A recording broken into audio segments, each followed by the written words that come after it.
اعوذ باللہ من الشیطان الرجیم بسم اللہ الرحمن الرحیم السلام علیکم ورحمۃ اللہ وبرکاتہ۔ آج کا ٹاپک ہے قرآن بلا شبہ ہدایت ہے۔ ترجمہ: یہ اللہ کی کتاب ہے، اس میں کوئی شک نہیں ہے۔ تفسیر: اس کا سیدھا سادھا مطلب تو یہ ہے کہ بے شک یہ اللہ کی کتاب ہے، مگر ایک مطلب یہ بھی ہو سکتا ہے کہ یہ ایسی کتاب ہے جس میں شک کی کوئی بات نہیں ہے۔ دنیا میں جتنی کتابیں امور بادل طبیعت اور حقائق ماورائے ادراک سے بحث کرتی ہیں، وہ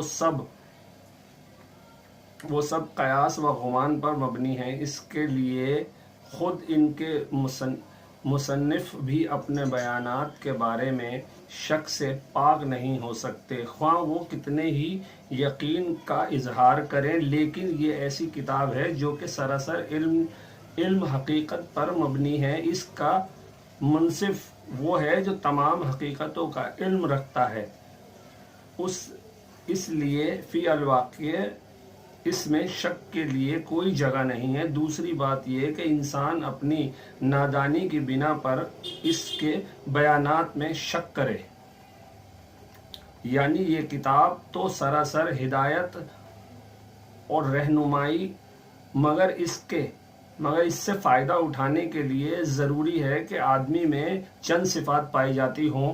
ان میں سے اولین صفت یہ ہے کہ آدمی پرہیزگار ہو، بھلائی اور برائی میں تمیز کرتا ہو، برائی سے بچنا چاہتا ہو، بھلائی کا طالب ہو اور اس پر عمل کرنے کا خواہش مند ہو۔ رہے وہ لوگ جو دنیا میں جانوروں کی طرح جیتے ہوں، جنہیں کبھی یہ فکر لاحق نہ ہوتی ہو کہ جو کچھ وہ کر رہے ہوں وہ صحیح بھی ہے یا نہیں، بس جدھر دنیا چل رہی ہو، جدھر خواہش نفس دھکیل دے یا جدھر قدم اٹھ جائیں اسی طرف چل پڑتے ہوں، تو ایسے لوگوں کے لیے قرآن میں کوئی رہنمائی نہیں ہے۔ یہ سلیم الفطرت لوگ جو کہ عقل سلیم رکھتے ہیں، جو غور و فکر کرتے ہیں، قرآن کو جاننے کی کوشش کرتے ہیں، اللہ ہم سے کیا کہنا چاہتا ہے، ان کے لیے یہ قرآن سراسر ہدایت ہے اور یہ ایک زبردست روشنی ہے۔ یہ تو ہم جب تک اس کو پڑھیں گے نہیں، اس کو جیسے کہ پڑھنے کا حق ہے، اس کا پڑھنے کا حق ہے کہ پہلے تو اس کو یہ سمجھ لیجیے، اگر آپ کو عربی آتی ہے تو الحمدللہ، اس سے بڑھیا تو کوئی بات نہیں ہے۔ بیچ میں سے ہر انسان ختم ہو گیا اگر آپ نے عربی پڑھ لی، کیونکہ پھر آپ کو کسی کی ضرورت ہی نہیں پڑے گی الحمدللہ جب آپ کو عربی زبان آ جائے گی تو۔ اور اگر عربی نہیں آتی آپ کو تو قرآن کا ترجمہ تو بڑے بڑے مفسرین، بڑے بڑے علماؤں نے ہمارے کر رکھا ہے الحمدللہ، تو ہم ان کی ترجمہ اور تفسیر پڑھ سکتے ہیں۔ قرآن کو ہمیں پڑھنا ہے ترتیب سے، تھوڑا پڑھیں کم پڑھیں، مگر اس کو ترجمہ اور تفسیر سے پڑھیں اور اپنی زندگی میں لے کر آئیں اس کو، جبھی ہمارا بھائی کچھ ہو سکتا ہے، اور لوگوں کا بھی جبھی ہو سکتا ہے جب ہمیں پتہ چلے گا اللہ ہم سے کیا کہہ رہا ہے، وہ دوسروں کی بھلائی کے لیے کہہ رہا ہے، اور اپنا بھی سوچو اور دوسرے کے بارے میں بھی سوچو۔ مطلب جتنا آپ اپنے بارے میں سوچتے ہو اتنا ہی آپ کو سامنے والے کے بارے میں سوچنا ہے۔ اب وہ سامنے والا تمہارا باپ ہو، بھائی ہو، دوست ہو، رشتہ دار ہو، یا راہگیر ہو، یا چلنے والا کوئی بھی انجان آدمی ہو، آپ کو اس کے بارے میں سوچنا ضرور ہے۔ قرآن یہ کہہ رہا ہے اور ہمارے نبی نے وہ کر کے دکھا دیا ہے الحمدللہ۔ آپ دیکھ لیں مکی دور جناب رسول اللہ صلی اللہ علیہ وسلم کا 13 سال کا، کیا زبردست دور دیا ہے اور کتنی محنت اور مشقت کری ہے۔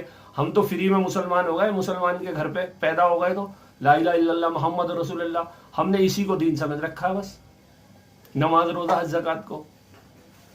تو ویڈیو کو شیئر اور لائک اور سبسکرائب ضرور کریں اور بیل آئیکن کو آن کر لیں، جس سے کہ میری ویڈیو کی نوٹیفیکیشن آپ کے پاس پہنچتی رہے۔ اور یہ لانگ ویڈیو ہے تو اس لیے یہ جب آپ یوٹیوب میں جاتے ہیں تو وہاں پر ایک ویڈیو کا آپشن آتا ہے، اسی میں لکھا ہوا ہوتا ہے شارٹ ویڈیو، اور ویڈیو میں کھلتی ہے، تو اس کو بھی ذرا دیکھیں اور آگے بھی شیئر کریں۔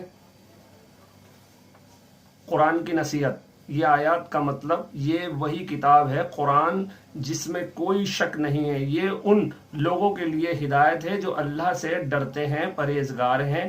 اس آیات میں ہمیں 3 بڑی باتیں سمجھائی گئی ہیں۔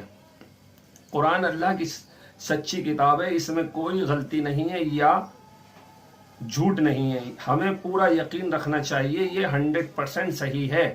یہ ہدایت مارگدرشن ہے. قرآن ہمیں صحیح راستہ دکھاتا ہے کیسے جینا ہے، کیا صحیح ہے اور کیا غلط ہے. ہدایت صرف پرہیزگاروں کے لیے ہے. یہ جو لوگ اللہ سے ڈرتے ہیں، غلط کاموں سے بچتے ہیں، وہی لوگ قرآن سے صحیح فائدہ اٹھا سکتے ہیں. قرآن پر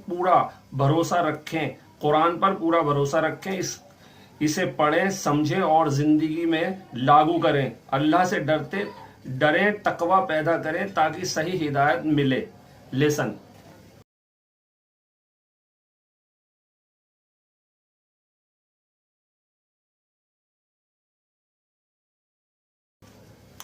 السلام علیکم ورحمۃ اللہ وبرکاتہ.